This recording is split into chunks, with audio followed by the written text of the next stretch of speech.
하나님의 말씀은 마태복음 5장 5절 말씀입니다. 온유한 자는 복이 있나니 그들이 땅을 기업으로 받을 것이미요. 할렐루야. 우리 다 같이 인사합시다. 오늘도 은혜 받고 돌아가십시다.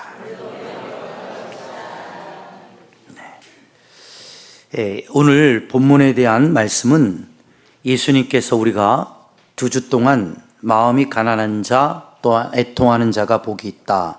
세 번째로 오늘이 온유한 자가 받을 복에 대해 본문의 말씀을 가지고 은혜를 나누고자 할 것입니다.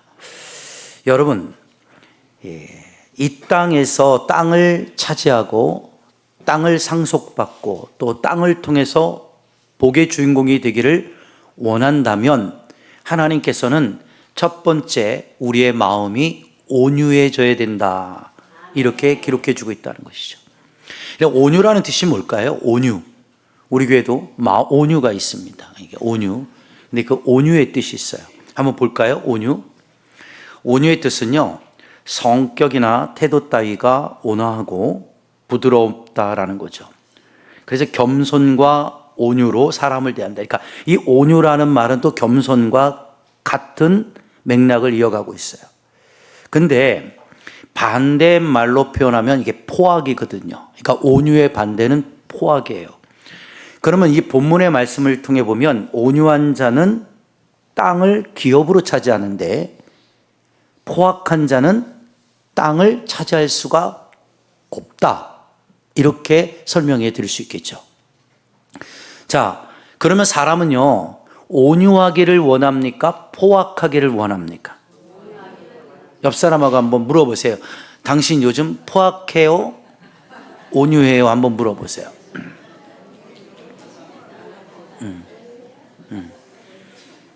한번 솔직히 회개하는 마음으로 마음속으로 손을 들어보세요. 진짜 손 들면 정죄당하니까. 나 요즘 내가 볼 때 좀 포악스러워졌다. 내 성격이 좀 포악해졌다. 말도 포악해지고 눈빛도 포악해지고 행동도 포악해지고, 그런 분들이 분명히 이 자리에 있습니다. 그래서 하나님은 심령이 가난한 자 또한 애통하는 자를 통해 복받는 세 번째 비결은 너의 마음이 갈수록 온유해져야 된다는 거예요. 온유의 반대는 포악이라고 그랬잖아요. 사람이 악해지면 안 되거든요. 근데 이 포악을 제가 가만히 묵상을 해봤어요. 그랬더니 내 안에 하나님의 성령이 그 포악을 세 가지로 정리해 줬어요. 그 첫 번째가 뭔지 아세요? 모르시죠? 그 첫 번째 성향은 개인적 성향에 대한 포악성입니다. 그러니까 어떤 사람 자체, 이 심리 자체가 포악한 사람이 있어요. 그죠? 두 번째로는 어떤 포악성이 있느냐? 사회적 포악성이 있습니다. 그래서 사회적 결여성을 통해서 사람들에게 괜히 해코지하죠. 이런 포악성이 드러나요. 그냥 길 가는데 때리고요. 그렇죠? 죽이고 막 이런 사회적 포악성을 볼 수가 있어요. 세 번째로는요, 여러분들이 다 갖고 계시는 겁니다. 뭐냐? 종교적 포악성입니다.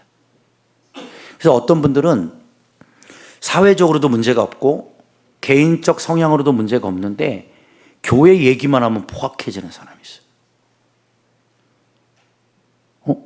목사님 얘기만 하면 포악해지는 사람이 있어요. 하나님 얘기만 하면 막 눈이 뒤집어지는 사람이 있어요. 여러분들 옛날에 다 그랬단 말이에요. 우리 아버님도 예수님 안 믿을 때 어머니가 예수 열심히 믿고 교회 다니니까 가뜩 포악하신 양반이 그 종교성 포악이 가미돼가지고 더 강해지시더라고요. 그러니까 나중에 그런 말 하시더라고요. 야, 너 교회 가지 마! 너 목사 좋아해서 교회 다니지? 이제 막 거기다 갖다 붙여요. 어쩐지 요즘 이상하더라. 화장도 좀 하고. 응? 막 이렇게 사람이 막 돌변해가지고. 그래요, 안 그래요? 그러니까 여러분들이요, 지금 말은 안 하지만 여러분들 속에 그런 포악성들이 어떻게 돼요? 다 잠재되어 있다는 겁니다. 그러니까 하나님이 복된 믿음의 주인공이 되려면 너희들이 아무리 감추고 숨기려고 해도 너희들 속에 있는 그 포악함을 빼어내지 않으면 절대로 하나님의 주시는 땅을 기업으로 차지할 수가 없다는 거죠. 솔직히 여기 많은 여자분들이 계시지만 여자도 어떤 남자 원합니까? 부드러운 남자, 착한 남자, 친절한 남자. 그렇죠? 봐요. 이렇게 아멘 세게 하시는 분들은 반대의 남자를 만나요. 남자는 어떤 여자를 만나고 싶어 합니까? 포악하다, 뭐 착하다 이런 거 필요 없어요. 그냥 무조건 예뻐야 돼. 그래서 남자들이 인생이 말리는 거예요. 그냥 예쁜 거 보고 턱하니 장가 갔더니 성질이 더러운 거야. 여자도 포악한 여자는 엄청 포악합니다. 그래서 야, 생긴 것 같지 않아. 정말 실망이야. 내가 사람 잘못 봤어. 그때 우리 어머니가 그렇게 반대했던 이유를 나는 알겠네, 이제 그런다고. 근데 처음에 봤을 때 남자가 별로야. 그런데 이 사람이 살다 보니까 뭐라 그래? 진국이야. 그래서 너 참 시집 잘 갔다, 얘. 김서방 같은 사람 없단다. 봐, 여기 김서방 아멘 아무도 안 하잖아. 이 김씨들이 문제인 거야, 이 김씨들이. 김씨 손 들어봐, 한번. 봐, 이거. 이 김씨들이 문제야, 이 김씨들. 이 김씨들이 왜 문제냐? 원래 세금 짜거든. 그래서 성 자체가 강해. 내가 만들어낸 말입니다.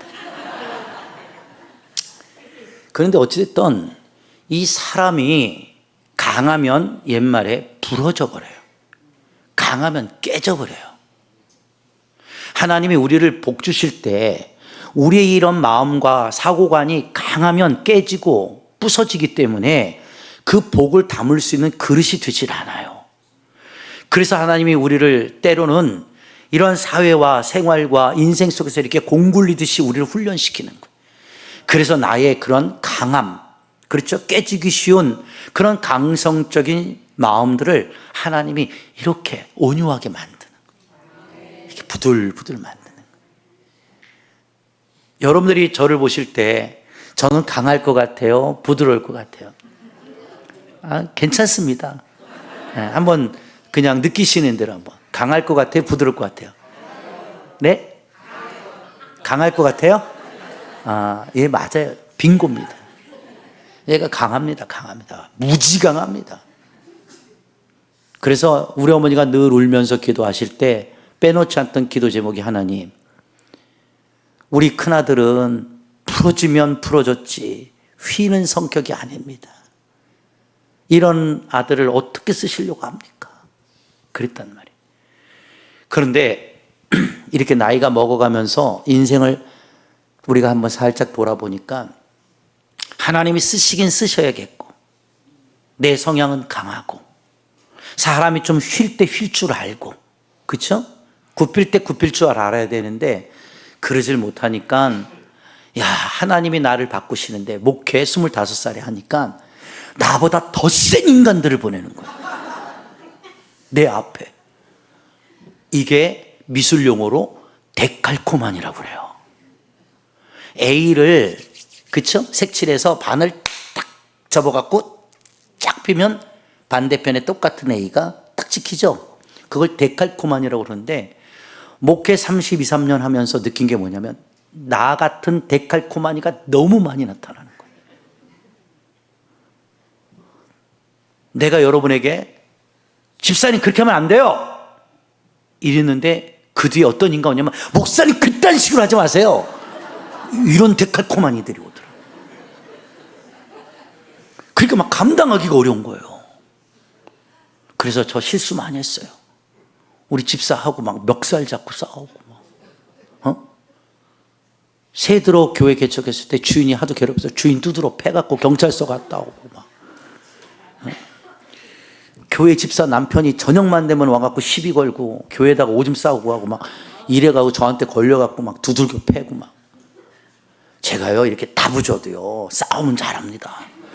왜냐하면요 우리는 잃을 게 없거든요. 그러니까는 이랬어요. 야, 저 교회 전도사 사람 보통 내게 아니야. 근데 또 기도는 엄청 합니다. 그러니까 사람들이 이해를 못하는 거예요. 기도를 저렇게 하는데 왜 성질은 저 모양이지? 근데 그게 인생을 살아온 경험치예요. 그러면서 깎이고 하나님이 공 굴리듯이 공 굴려서 지금 여러분들 나 만난 건 행운아예요. 절대 저는 화를 내지 않습니다. 그냥 권면하죠. 그리고 뭘 못한다 그러면 옛날 같으면 못하는 이유에 대해서 얘기해봐. 타당하면 내가 들어줄게. 그거 아니면은 절대 전 양보를 안 했어요. 근데 지금은 그렇진 않아요. 그래서 제가 재미나게 표현했지만 하나님이 나 한 사람 만들기 위해서도 이렇게 공을 굴리듯 굴리시는 거예요. 그래서 요만큼 바뀐 거라고. 내가 바뀌었다니까 기분이 굉장히 나쁘신 것 같아요. 바뀌었다고요. 그러니까 여러분들도 마찬가지예요. 하나님 앞에 공 굴리듯이 훈련을 세게 받지 않으려면 내 스스로가 자꾸 온유해져야 돼요. 마음을 부드럽게 가져야 돼요. 그래서 말도 이왕이면 부드럽게, 눈빛도 부드럽게. 아멘. 옆 사람 한번 얼굴 보면서 부드럽게 웃으면서 한번 얘기해 보세요. 여보, 자기야. 이렇게.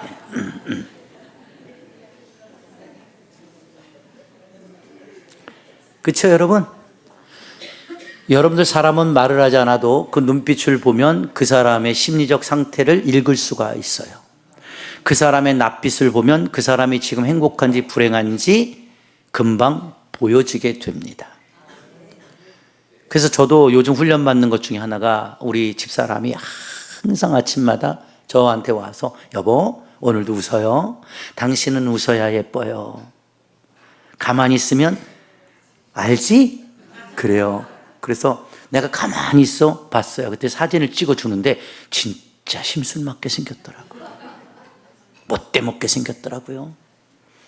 나만 못 죽죠? 김영규 집사님 웃어.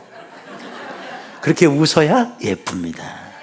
우리 김 집사도 부리부리해가지고요 가만히 있으면요 쓴깔난 것처럼 보여요.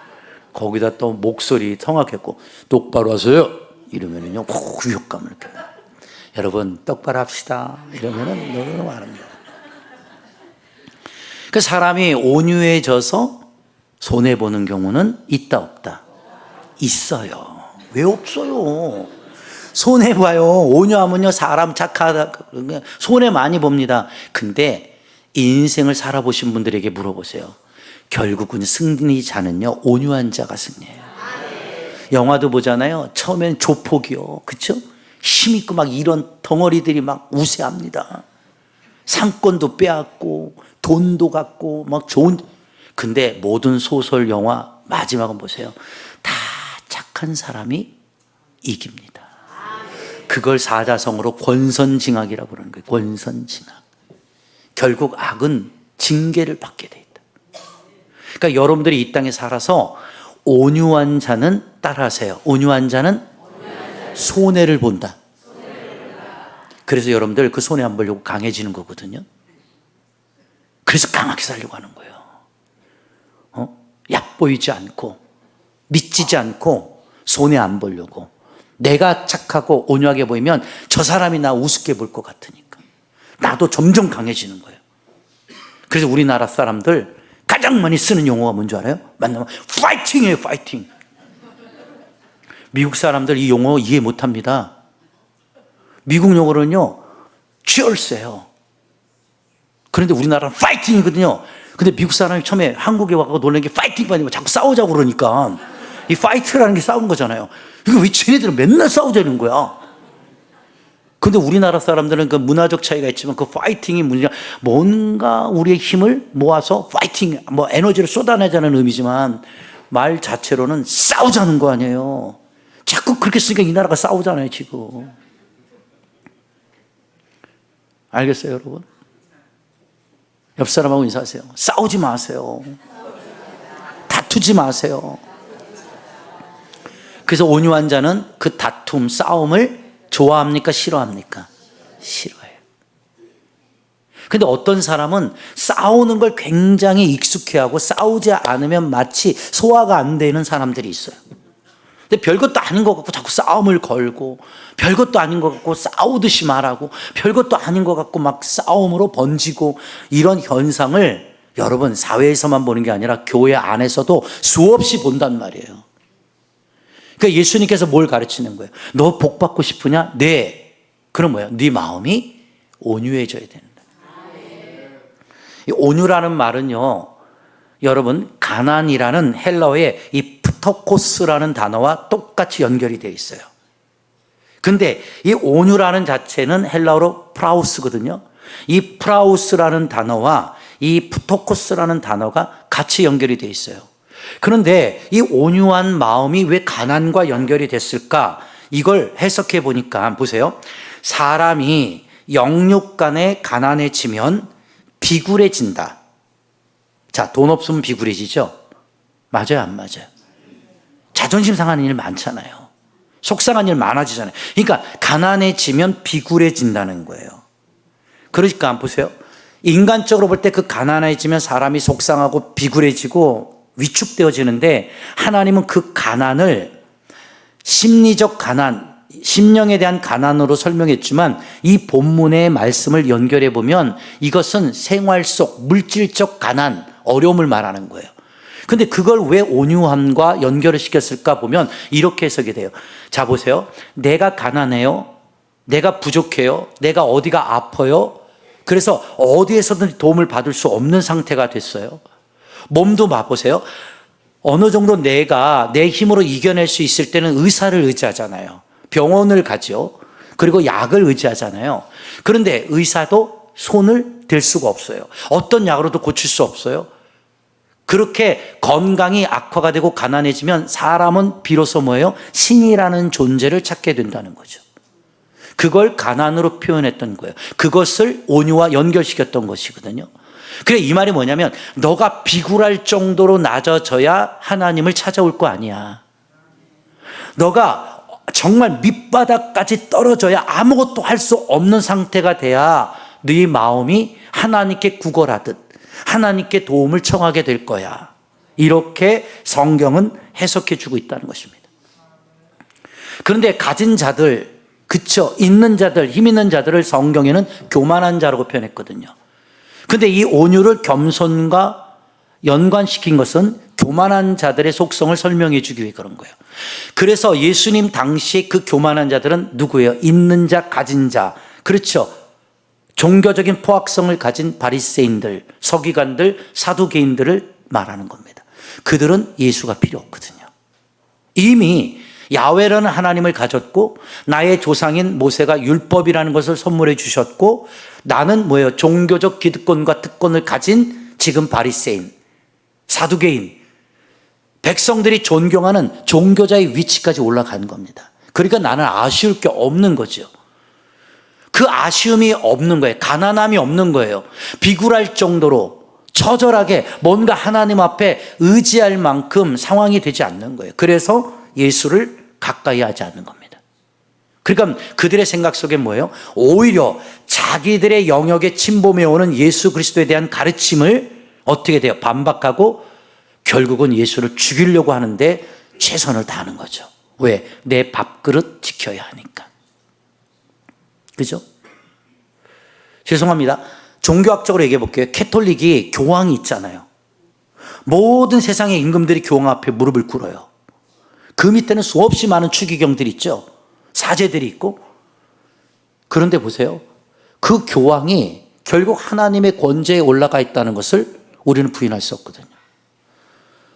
더 심각한 건 우리 개혁주의 교회도 교회가 커지고 뭔가 교세가 확장이 되고 힘이 생기면 큰 교회 목사님들이 다는 아니시지만 간혹 실수하는 이유가 그런 권자를 높이다가 목회자의 권위를 하늘처럼 높이려고 하다가 결국은 실추되는 그러한 모습을 우리가 뉴스나 사회적인 문제로 접할 때가 있어요. 이게 왜 그럴까요? 그것이 교만하기 때문에 그러는 거예요. 여러분들이 그것을 종교적인 어떤 비판과 대상으로만 바라보지 말고 여러분 스스로를 봐야 하는 겁니다. 여러분은 교만하지 않냐는 거죠.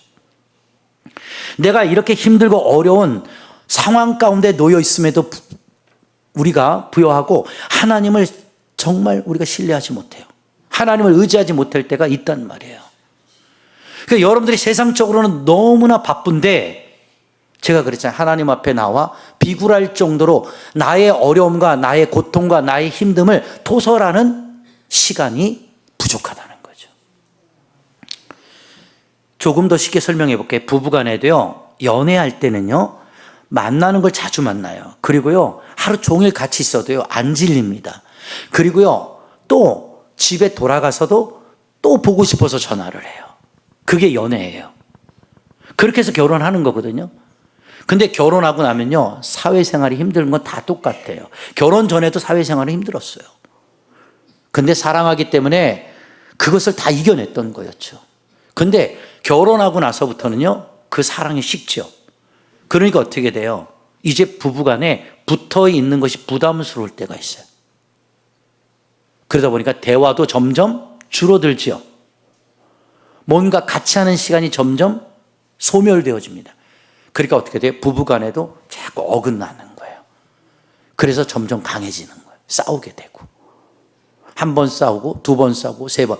그래서 그 싸움이 포악성의 싸움으로 번질되기 시작하면서 나중에는 도장까지 찍게 되는 거잖아요. 그죠?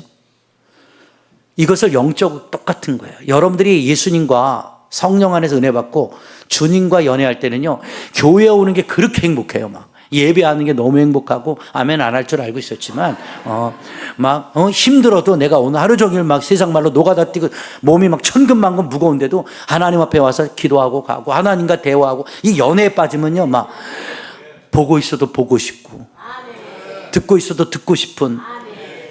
그래서 이 연애할 때 난 눈빛을 봐요. 요즘 젊은 친구들은요, 우리 때하고는 달라요. 버스 정류장이든 지하철이든 뭐 어디든 가보면 요즘 애들은요, 표현이 너무 자유로워요. 막. 이 옥정 호수공원 제가 운동하러 나가면 또 젊은 애들 앉으면 그 그네 흔들 의자에 이렇게 보면 18, 19밖에 안 되는데 막 미쳐 죽어버려 애들이 막. 그 여름에 한여름에 그렇게 뜨거운데도 둘이 꽉 붙어가지고 그 눈빛이 꿀이 뚝뚝뚝 떨어지는데 안 해봐서 모르죠. 그런데 이게요, 사랑이 식으면 1년 지나고 2년 지나고 3년 지나면 너는 너고 나는 나다 이렇게 바뀌더라고요. 여러분들 마찬가지예요. 주님을 처음 사랑했을 때로 돌아가 보세요. 그러면요, 그 마음속에서 주님을 향한 나의 사랑이 꿀이 뚝뚝 떨어진다고. 그래, 교회 오는 게 행복해요? 안 행복해요? 행복해요. 기도하는 게 행복해요? 행복해요. 예배하는 걸 금방 드리고 왔는데 또 예배 드리고 싶고요. 막 이런 일이 여러분들에게 별로 없었던 것이라고 나는 믿습니다. 그런 걸 체험해 보지를 않은 거예요. 그러니까 자꾸 어떻게 돼요? 어느 날부터 주님과의 요만큼 붙어있던 사랑이 조금이라도 더 식으니까 교회 나오는 게 점차 줄어드는 거예요. 예배하는 게 부담스러워지고 자꾸 예배를 강조하고 기도를 강조하고 이런 목사님, 봉사를 강조하는 목회자가 있는 교회는 왠지 가고 싶지 않고. 그러니까 어떻게 돼요? 그냥 나를 간섭하지 않는. 그래 큰 교회 가는 거예요. 잠깐 갔다가 안녕히 계세요. 누구도 나에게 터치하지 않죠. 여러분, 사랑이라는 건 간섭이에요. 하나님 말씀하셨어요. 내가 너희를 세상 끝날까지 고아와 같이 버려두지 않는다. 그건 뭐겠어요? 내가 너의 아버지가 되어주겠다. 내가 너의 부모가 되어주겠다. 그럼 부모는요, 뭐예요? 죽을 때까지 자녀들을 사랑하고 간섭하는 거예요. 하나님도 여러분들 간섭하기를 원하고 계세요. 근데 여러분들이 아까 그랬잖아요. 그런 간섭이 싫으니까 종교적 포악성이 나타나는 거라고. 그래서 거절하는 거예요. 안 하려고 하고. 여기 계신 여러분 또 이 설교 들었다고 해서 난 목사님 설교 들으면 엄청 부담되더라. 야, 부담 없는 곳으로 가자. 그랬더니 다음 주에 어느 교회를 갔더니 그 목사님이 더 부담스러운 설교를 하네. 재미난 표현이지만 모든 저 인생이요, 부담이 없는 인생은 성공하지 못합니다. 사업도 부담감을 안고 하는 거고요, 직장 생활도 부담을 안고 하는 거고요, 결혼 생활도 부담을 안는 거예요. 내가 부인을 책임져야 되고, 내 자식을 책임져야 되고, 내 가정을 그 부담이 없으면 결혼 못 하는 거죠. 목사가 교회에 대해 부담이 없다? 그런 목사님들 대부분 교회 목회 못 합니다. 부담이 없는데요. 그러니까 하나님이 그래서 대부분의 목사님들을 가난하게 낮춰놓는 거예요. 하나님을 절대적으로 의지하게 만들지 않으면 얘가 하나님 앞에 목회를 똑바로 못하게 생긴 거예요. 그래서 나는 만나본 목사님 같은 부자 목사님들 별로 못 만나봤어요. 다 들어보면 큰 교회든 작은 교회든 그 가난, 비굴함, 소외당함, 속상함, 외로움, 아픔을 하나님이 다 지나가게 하시는 거예요. 그 과정을 겪고 이제 여유로워졌다고 하나님을 놓쳐서는 안 된다는 거죠. 그래서 저는 여러분들이 권면하는 거예요. 심령이 온유한 자가 뭐예요? 복을 얻는다는 겁니다. 땅을 기업으로 차지한다. 믿으시면 아멘. 그러니까 다 한번 인사하세요. 제발 좀 온유해지세요. 온유해지세요. 아직도 제가 보니까 이해를 못하신 분들이 여기 계셔서 한마디 더 설명을 할게요. 제가 어릴 땐 병원 문턱 넘는 게 굉장히 어려웠어요. 이 병원 가는 건 웬만한 부자들 아니면 병원 못 갑니다. 그래서 저희 어릴 때는요, 병원을 못 가는 거예요. 그러니까는 뭐 하는 줄 알아요? 목사님이 안수기도 해주셨어요. 그래 엄마들이 애기들 아프면요, 병원 가는 게 아니라 병원 갈 돈이 없으니까 무조건 애 등에 업고 안고 교회로 뛰는 거예요. 그래서 목사님 막 주무시는데도 죄송한데 사모님 우리 목사님 좀 빨리 깨워주세요. 왜? 그러면 우리 애가 지금 열이 막 30도 40도 막 올라가고 막 너무 아파요 막 이래. 그러면요 목사님이 주무시다 말고 머리 부시시 하셔갖고 파자마 바로 나오세요. 그러면 김 집사 왜 그래? 그러면 목사님 우리 애가 지금 열이 펄펄 끓어요. 그래? 그럼 기도하자. 그러다 기도를. 신기하네. 기도받고 올라오면 애가 열이 뚝 떨어지는 거예요. 이게 100년 전 얘기가 아니에요. 3, 40년 전에 그랬다고요. 그게 왜 그런지 알아요? 병원을 넘을 수 없는 문턱이 되니까 하나님만 의지할 수밖에 없는 거예요. 목사님, 기도하시는 영적인 목사님을 의지할 수밖에 없는 거예요. 그러니까 그 믿음이 그 아이를 뭐예요? 백부장의 하인을 말씀만 해도 낫게 하듯이 그런 기적이 일어나더라는 거죠. 그러니까 이제 우리 목사님이 나중에 그러셨어요. 너무 막 새벽이고 저녁이고 막 찾아오고 그러니까 이랬어요. 이봐, 당신들에게는 예수님의 이름에 권세가 있어. 목사에게만 있는 게 아니야. 이제 목사님한테 그렇게 들고 날고 치지 말고 니들이 손을 얹고 믿음으로 기도해 줘. 그러면 똑같은 기적이 일어날 거야.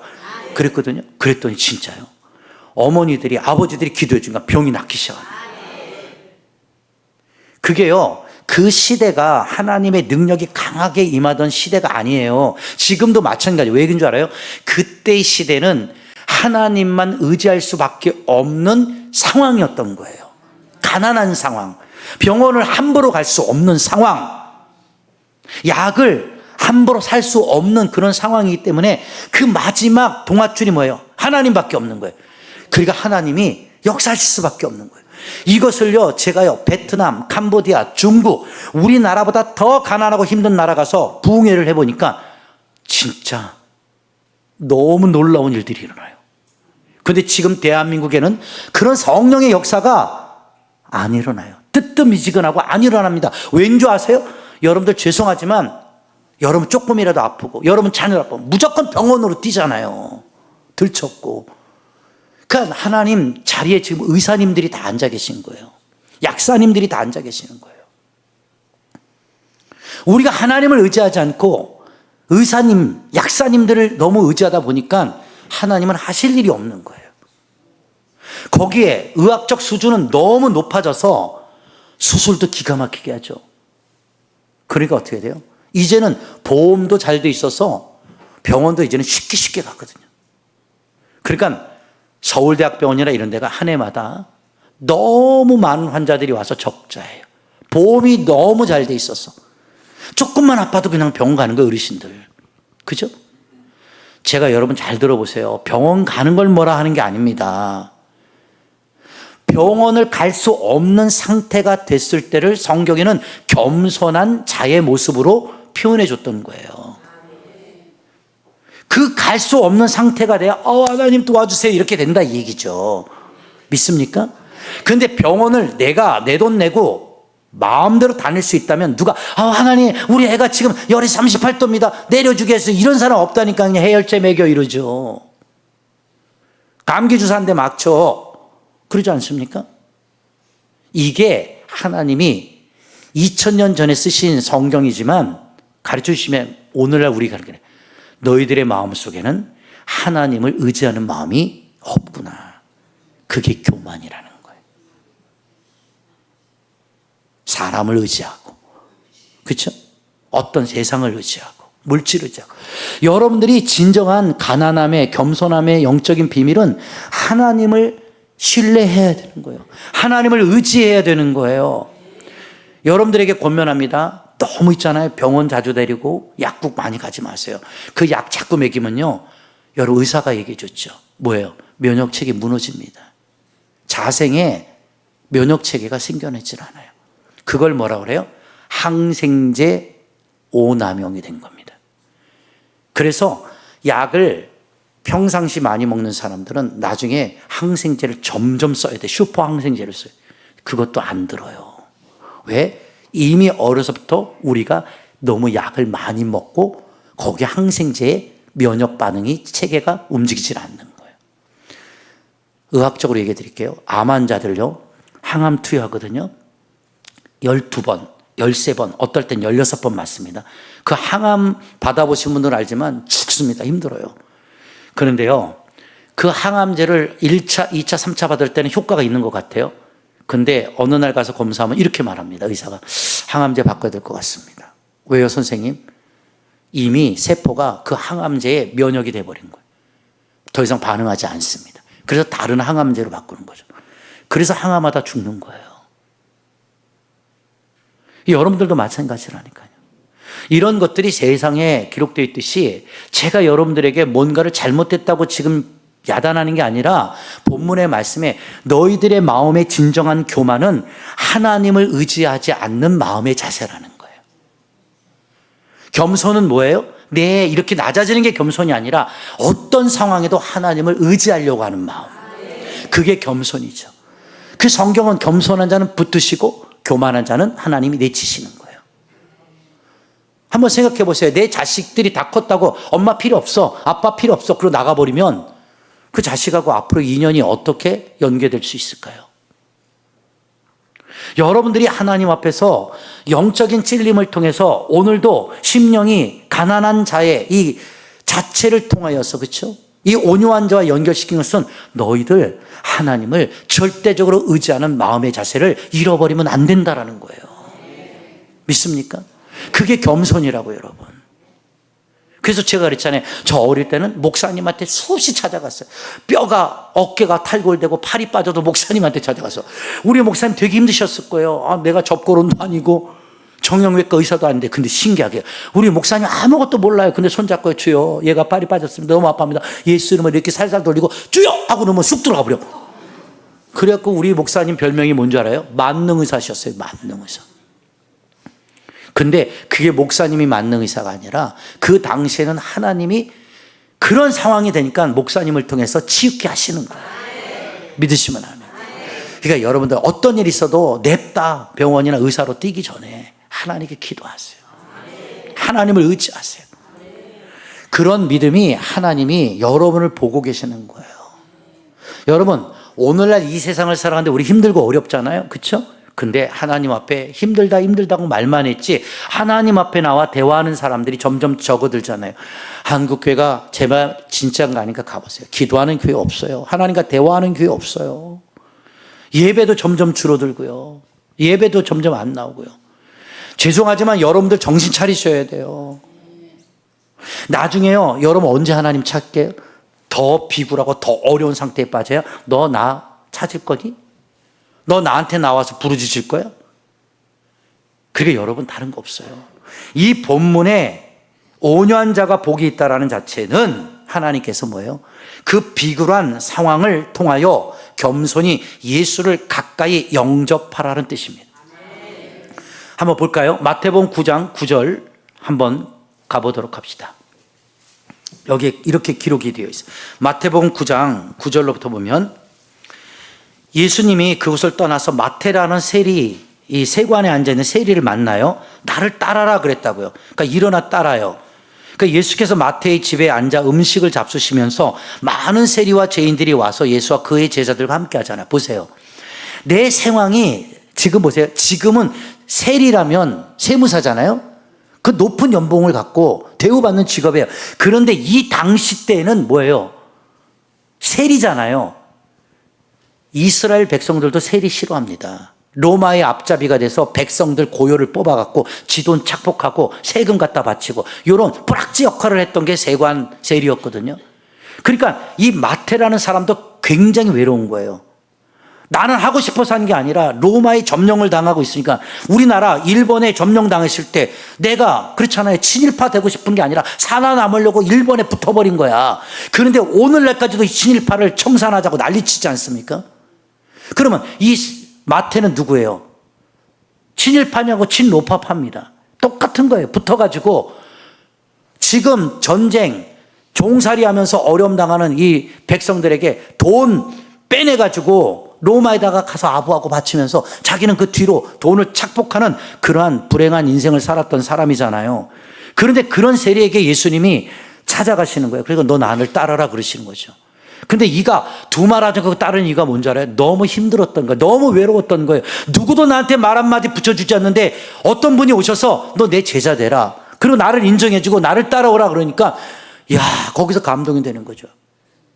못된 짓 할 만큼 해봤단 말이에요. 그런데 이젠 더 이상 그것이 얼마나 자기 양심에도 괴롭고 힘들었는지 세리 마태는 거기서 어떻게 돼요? 그냥 주님을 벌떡 일어나 쫓아가 버리는 거예요. 그리고 집에 가서 음식을 해드리는 거죠. 그랬더니 보세요. 마태 친구 많은 세리들이 찾아오는 거예요. 그 죄인들이라고 그러잖아요. 죄인들이 예수님께로 막 모여들기 시작하는 거예요. 그리고 제자들과 함께 앉았더니 바리새인들이 봤잖아요. 보세요. 그의 제자들이 어찌하여 너희 선생은 세리와 죄인들과 함께 잡수시느냐. 이미 바리새인들 자체도 세리와 죄인들을 정죄해 놓고 있는 거예요.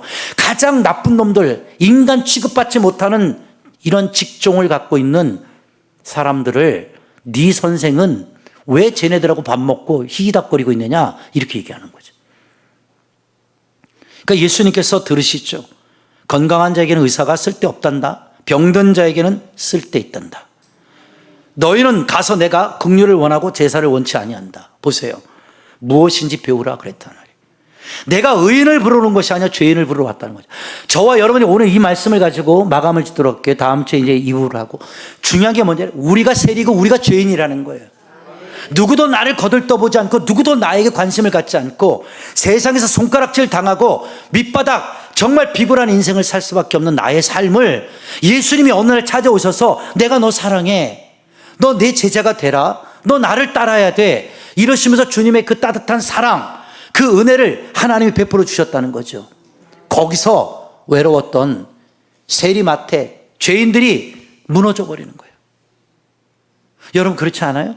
누군가 여러분을 정말 업신여기고 무시하고 말 한마디도 안 건네주는 그러한 주변의 사람들 속에서 살고 있는 내가 어떤 사람이 나타나서 친구야 하고 손을 내민다면 놀라지 않겠어요? 감동받지 않겠어요? 성경에 써있지 않지만 세리마태는요 어마어마하게 울었을 것 같아요. 가뜩 로마에 붙어서 나쁜 짓 하고 있으면서 자기 양심도 괴로웠는데 국민들이 뭐라고 그래요? 저거 친일파야, 저 친노파야 이러고 정죄하고 인간 대접 못 받고 쓰레기 취급받는데 그러한 세리에게 찾아오셔서 내 제자가 되라. 어느 누구도 나에게 손을 내밀지 않았는데 예수님이 손을 내밀었다. 거기에 주님의 제자가 되는 거잖아요. 여기 계신 여러분들도 마찬가지예요. 예수를 믿는 여러분들에게는 뭐라 그래요? 주님이 하신 말씀대로 나는 제사를 원치 않고 긍휼을 원한다 그랬어요. 여러분의 마음속에 뭐가 있을 때 그 긍휼함이 있어야 되는 거예요.